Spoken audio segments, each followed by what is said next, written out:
Tonight, police bust a big North End party, but residents say the cops went too far. Tonight, thousands of students meet the real world head-on. Will they find that dream job?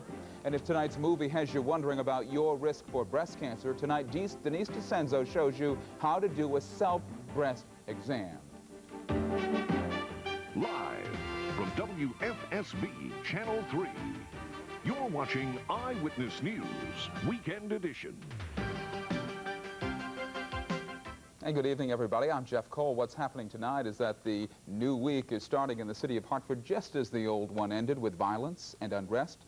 This time it is the North End, where large blocks of the neighborhood were shut down by a small army of police tonight. Police were responding to what they say were reports of gang members with guns, but residents say police overreacted. Finally, at about 7:30 tonight, the whole thing broke up, but not before residents of Hartford say police went too far tonight with actions in that city. We'll have a report for you in just a few moments. We actually have the report now. Let's go to Hartford and the busted-up party in the city tonight. All right, we're going to move on for a minute. Let's go to the city of New Britain. Okay, we'll go now to the city of New Britain. New Britain police are investigating, and the state police are helping them to search for answers tonight in the gangland-type slaying of two young men. The bodies of two unidentified men were found in a car by police at just about 1 this morning. It appears the car had been hit with a spray of bullets. Police believe the homicides involved members of at least one local street gang. Two others in the car were later found at New Britain General Hospital, where one was treated for gunshot wounds. We have a report now from Barbara Pinto on some activity tonight in the North End of Hartford at a party there with Hartford police. Let's take a look. It was a party police feared would turn to trouble, so police officers moved in full force. Dozens of cops escorting 200 partygoers from La Mirage Bar. We had some information from the day watch that there was going to be a party here, that it was there will be gang members present, and that you know, there's always the potential for violence. The gunfall came in, and it seemed to go downhill from there. Officers responded to a report someone here had an automatic weapon. No gun was ever found, but the crowd surrounded a female officer who maced them, accidentally macing herself. That's when, fearing the worst, police sealed off the bar and the streets and called in 30 more units for backup. We don't understand why all these police out here, because ain't nothing going to happen, ain't nothing going down. Did anyone show a gun inside here? No. No guns, no nothing. So there were some gang members in here? Yep. Plenty of gang members. But the party was a fundraiser for the family of 20-year-old Terrell Rowe, who died last week after police say he swallowed a bag of cocaine. His family's not so sure. They're calling for an investigation, putting folks here at even further odds with police. They're just wondering, was there any foul play? Okay? And I really, you know, there's a lot of discrepancies here. They took his life. They're covering it up, and something needs to be done about it.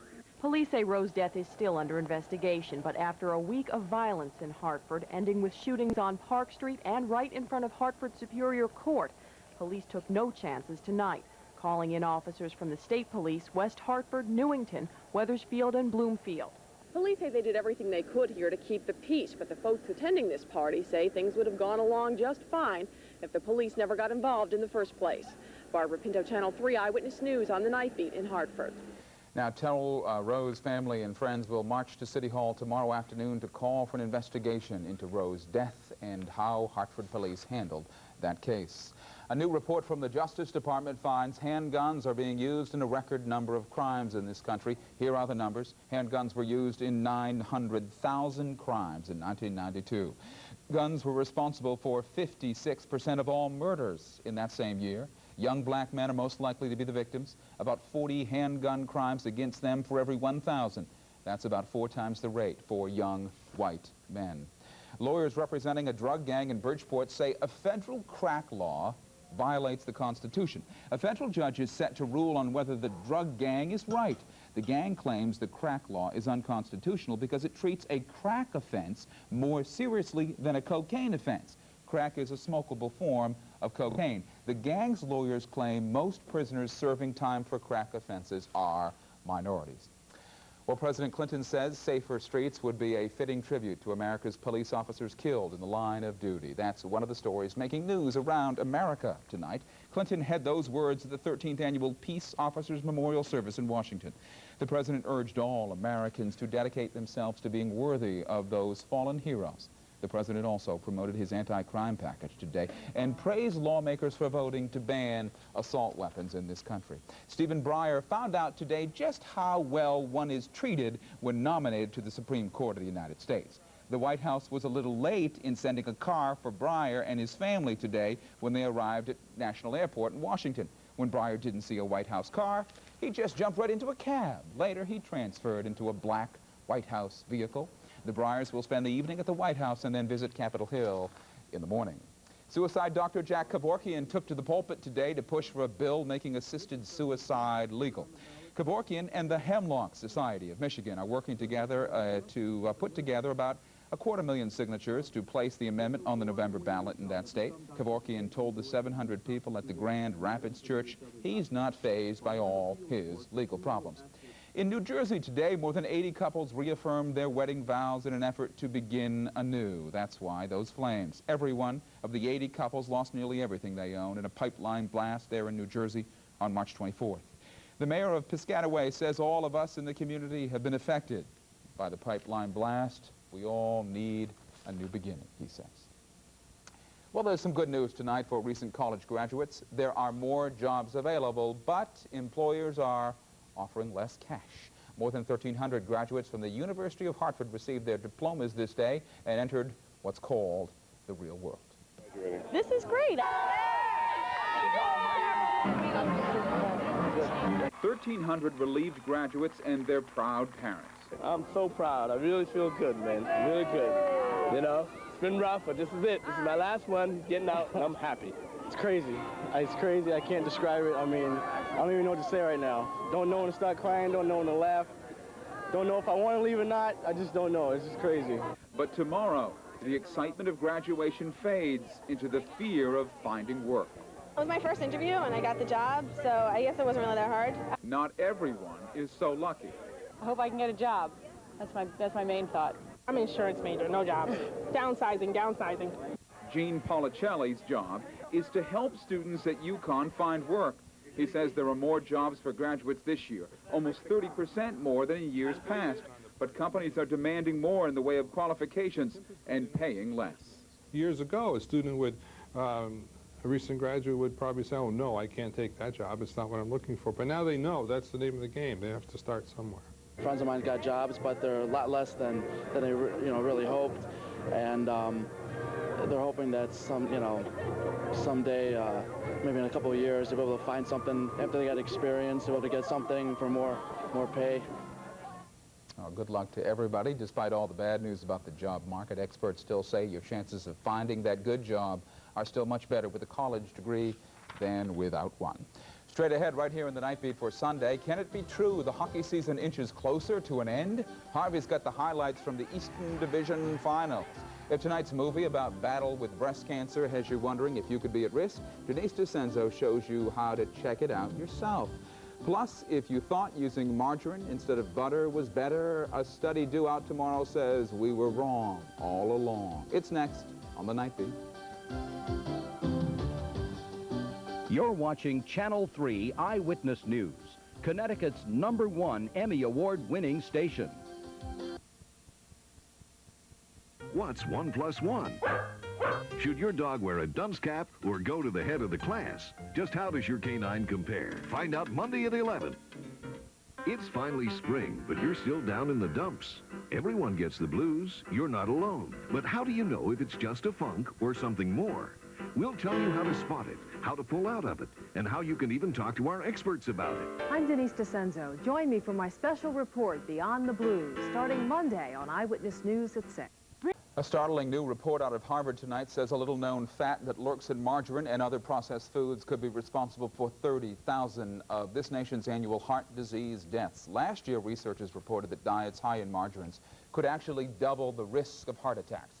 This latest study, to be released Monday, goes even further, saying the fatty acids like the ones found in margarine could actually be worse than saturated fat. The food processing industry says scientists are overreacting to their study. Well, if you tuned in to CBS earlier tonight, you may have seen the inspirational true life story of Joyce Wadler, a woman who discovered she had breast cancer and refused to give in to the disease. And while you cannot completely prevent breast cancer, Channel 3's Denise DeCenzo reports you can give yourself a fighting chance. In some ways, the movie about Joyce Wadler's battle with breast cancer tells the story of thousands of other women. I was terrified. I knew nothing about breast cancer at the time, so I thought I was looking at a death sentence. But it doesn't have to be. Early detection through mammograms and self-breast exams is key. You may recall last September in a special Eyewitness News woman-to-woman series on breast cancer, we asked Dr. Dominic Pasquale, physician-in-chief of the St. Francis Mount Sinai Cancer Center, to give us some tips. The entire breast needs to be examined, and it's not to be done with the tips of the fingers, but rather with the flat of the fingers, the first, second, and third finger. You can begin in the outside of the breast, the furthest point from the center, do the circular motions and come all the way around with the flat of the hand until the entire breast is examined. Also check the nipple for discharge, under your arms for lumps that could be in the lymph nodes, and use the mirror to check for any changes in breast contour or skin condition. In order to find these lumps that are hidden in here, I'm really pressing down hard. Is that necessary when you're doing your own exam? It's necessary to put as much pressure as needed to be sure that the deep part of the breast is being felt. You can do the exam in the shower, in front of a mirror, or lying down, and do the exam the same time every month. It's the self-exam that doctors say can make a difference literally between life and death. And the earlier you find a cancer, the more effective the treatment may be. I'm Denise DeCenzo, Channel 3 Eyewitness News. Now, that is certainly important advice, and here's something else to think about. Look at a disease from which no one is immune. It's called depression. In fact, it affects more than 1/3 folks in the Hartford, New Haven area. Tomorrow night at 6, Denise will show us how to recognize it and find out if you or someone you know is at risk. That's Beating the Blues tomorrow night on Eyewitness News at 6 o'clock. Please take a look. The Palestinians may control the Gaza Strip, but that hasn't stopped the almost daily violence in that region of the world. That story tops our look at news from around the world tonight. In Gaza City, one man was shot when Israeli soldiers clashed with Palestinian gunmen today.